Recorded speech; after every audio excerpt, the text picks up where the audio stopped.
ishlatilgan iPhone xarid eteceksiniz, lekin chatib tekshirishni bilmaysiz. Aynan hozir sizlarga chat tekshirish kerak.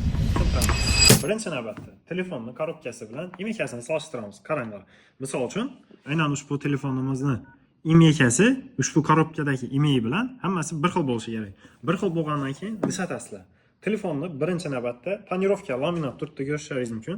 Tonirovka laminat turgan telefonni hech qachon xarid etmanglar. Uni siz boshqa tonirovka laminatini qo'paring va ekranni ko'ring bir qator. Kirsilgan joylari yo'qmi? Chunki tonirovka laminatda kirchiki bilinmaydi telefonni.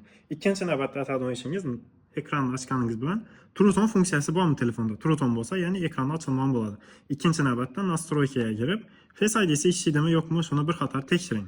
Agarda Face ID'si ishlasa, ushbu telefonni ekrani ochilgan bo'ladi. Ikkinchi navbatda uni akkumulyatori, ya'ni yomkisini ko'ring. Holati 85 dan baland bo'lsa, u normalniy. Keyin obyetim ustanovaga giring. Shu yerda agarda telefonni ошибкасы bo'lsa, Historia display deb chiqib turadi. Bu telefonimizda Historia display yo'q, hamda nomer modeli degan yerni ko'rishingiz mumkin. Boshi M. Shu M bo'lsa, yangi degan ichi ochilmagan telefon bo'ladi. Keyin biz o'zbekmiz, ya'ni hamma narsani yaqindan ignasini tekshirishimiz kerak. Zo'r variant. Igna diqib, xuddi shu yeridan uflab ko'rasiz. Agarda telefonimizda havo ketmasa, ushbu telefonimiz ochilmagan bo'ladi. Agarda havo ketsa, ushbu telefonimiz ochilgan bo'ladi. Qayerdadir bu usta ko'rgan bo'ladi. Ikkinchi o'chirtda biz ushbu telefonimizni professional tekshiraman desangiz, notebook orqali tekshirishingiz mumkin. Bilasiz, keyin ustanova o'tasiz. Misol uchun ko'rishingiz mumkin, ushbu telefonimizning yomkisi 85 hamda notebookda ham 85 ko'rishingiz mumkin.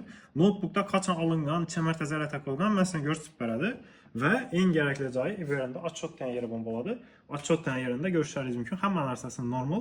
Telefonimiz 5 yulduz 98% chiqib turibdi. Bu yaxshi.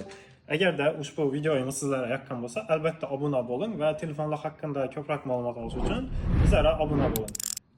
Ushbu programmani bilishni istasangiz, kommentariyada programma so'zini yozib qoldiring. Men sizlarga direct orqali ushbu programmani tashlab beraman.